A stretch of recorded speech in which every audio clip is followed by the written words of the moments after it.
नमस्कार बच्चों, मैं सौ Jadhav SY Gokhale education society sir DM Petit high school Sangamner से आप सभी का स्वागत करती हूँ। आज मैं आप लोगों को महाराष्ट्र राज्य पाठ्य पुस्तक निर्मित 8वीं कक्षा के हिंदी पाठ्य पुस्तक सुगम भारती का वीडियो प्रस्तुत करने वाली हूँ।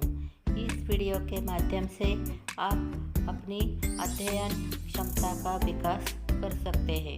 बच्चों, पिछले वीडियो में हमने पाठ क्रमांक 8 कदम मिलाकर चलना होगा इस कविता का पूर्वार्ध देखा। अब हम इस वीडियो में इस पाठ का उत्तरार्ध देखेंगे। तो चलते हैं इस पाठ की ओर। पाठ क्रमांक 8, पाठ का नाम है कदम मिलाकर चलना होगा। इस पाठ के कवि है अटल बिहारी वाजपेयी जी। बच्चों, इस पाठ का उत्तरार्ध देखने से पहले हम इस पाठ की पूर्वार्ध की संक्षेप में जानकारी हासिल करेंगे। तो चलिए सुनते हैं कदम मिलाकर चलना होगा इस पाठ की पूर्वार्ध की संक्षेप में जानकारी। बच्चों, कवि अटल बिहारी वाजपेयी जी कहते हैं कि जीवन में कभी सुख होता है तो कभी दुख होता है, परंतु हर परिस्थितियों में हमें कदम से कदम मिलाकर अर्थात एक दूसरे को सहयोग करके आगे बढ़ना चाहिए। कितनी भी रुकावटें आई, इन रुकावटों से हमें डरना नहीं चाहिए, लेकिन इन सभी परिस्थितियों का हमें सीना तानकर हिम्मत के साथ खड़े रहकर सामना करना चाहिए और हमें सदा कदम से कदम मिलाकर निरंतर आगे ही आगे बढ़ते रहना चाहिए। अब हम इस पाठ की उत्तरार्ध की तरफ चलते हैं।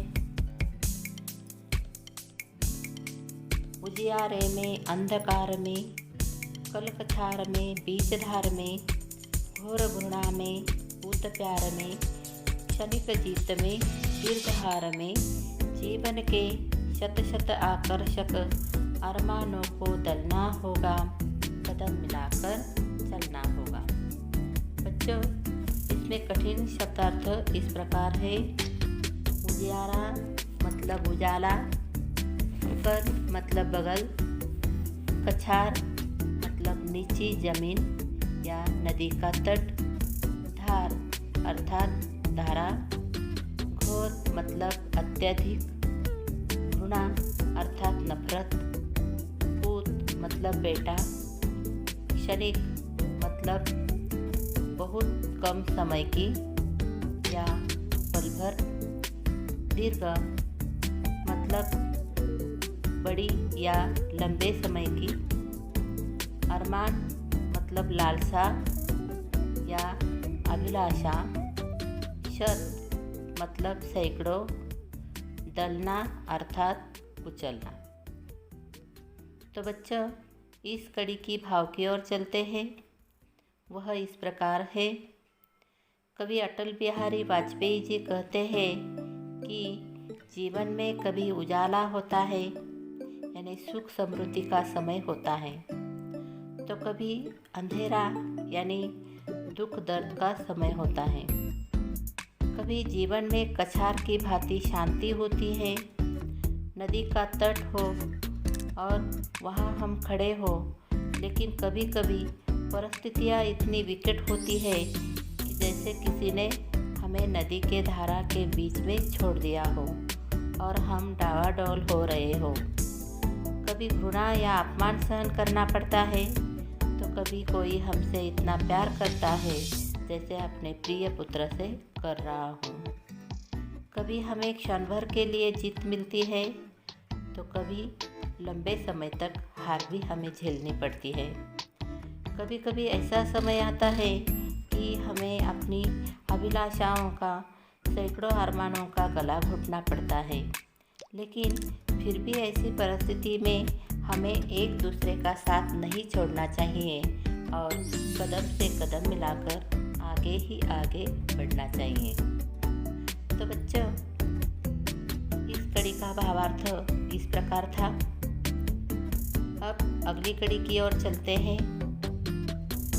सम्मुख फैला अगर ध्येयपथ, प्रगति चिरंतन कैसा इत्यब, सुस्मित हर्षित कैसा श्रमश्लत, असफल सफल समान मनोरथ। सब कुछ देकर कुछ न मांगते, पावस बनकर ढलना होगा, कदम मिलाकर चलना होगा। इस कड़ी के कठिन शब्दार्थ इस प्रकार है। सम्मुख का अर्थ होता है सामने, ध्येय मतलब उद्देश्य, पथ मतलब रास्ता, प्रगति मतलब उन्नति, चिरंतन मतलब पुराना, इति का अर्थ होता है अंत, सुस्मित मतलब सुंदर या हास्ययुक्त, हर्षित मतलब प्रसन्न, श्लथ अर्थात थका हुआ, मनोरथ का अर्थ है मन की कामना या अभिलाषा, पावस मतलब वर्षा और ढलना का अर्थ है मिटना। इस कड़ी की भाव की ओर चलते हैं। वह इस प्रकार है।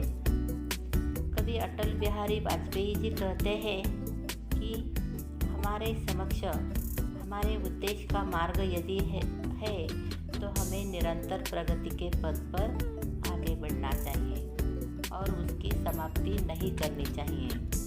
हंसी खुशी और प्रसन्नता के माहौल में थकान ही महसूस नहीं होती।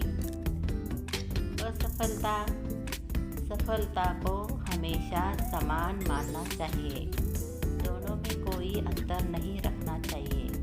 कभी कहते हैं कि हमें पावस के समान सब कुछ निछावर कर देना चाहिए और बदले में कुछ नहीं मांगना चाहिए, सबको केवल प्यार बांटना चाहिए। इस प्रकार हमें कदम से कदम मिलाकर आगे ही आगे बढ़ना चाहिए। तो बच्चों, इस प्रकार इस कड़ी का भावार्थ था। अब मैं इस कविता को सुर लय के साथ प्रस्तुत करने वाली हूँ। तो सुनते हैं इस कविता का सुश्राव्य गायन। बाधाएं आती है आए, घिरे प्रलय की घोर घटाए, पाँव के नीचे अंगारे, सिर पर बरसे यदि ज्वालाएं, निज हाथों से हंसते हंसते आग लगा कर जलना होगा, कदम मिलाकर चलना होगा, कदम मिलाकर चलना होगा। हास्य रुदन में तूफानों में, अमर असंख्यक बलिदानों में, उद्यानों में वीरानों में, अपमानों में सम्मानों में, उन्नत मस्तक उभरा सीना पीड़ाओं में पलना होगा, कदम मिलाकर चलना होगा, कदम मिलाकर चलना होगा। उजियारे में अंधकार में, कल कछार में बीच धार में, घोर घृणा में पूत प्यार में, क्षणिक जीत में दीर्घ हार में, जीवन के शत शत आकर्षक अरमानों को दलना होगा, कदम मिलाकर चलना होगा, कदम मिलाकर चलना होगा। सम्मुख फैला अगर ध्येय पथ, प्रगति चिरंतन कैसा इत्यब, सम्मुख फैला अगर ध्येय पथ, प्रगति चिरंतन कैसा इत्यब, सुस्मित हर्षित कैसा श्रमश्लथ, असफल सफल समान मनोरथ। सब कुछ देकर कुछ न मांगते, पावस बनकर ढलना होगा, कदम मिलाकर चलना होगा, कदम मिलाकर चलना होगा, कदम मिलाकर चलना होगा। इस प्रकार यह कविता यहाँ पर समाप्त होती है। तो बच्चों, आपको इस कविता से संबंधित जो कठिन शब्दार्थ है वे आपको अपनी वर्ग कार्य की कॉपी में लिखना है और इस कविता को कंठस्थ भी करना है। मुझे उम्मीद है कि ये कविता आपकी समझ में आई होगी। धन्यवाद।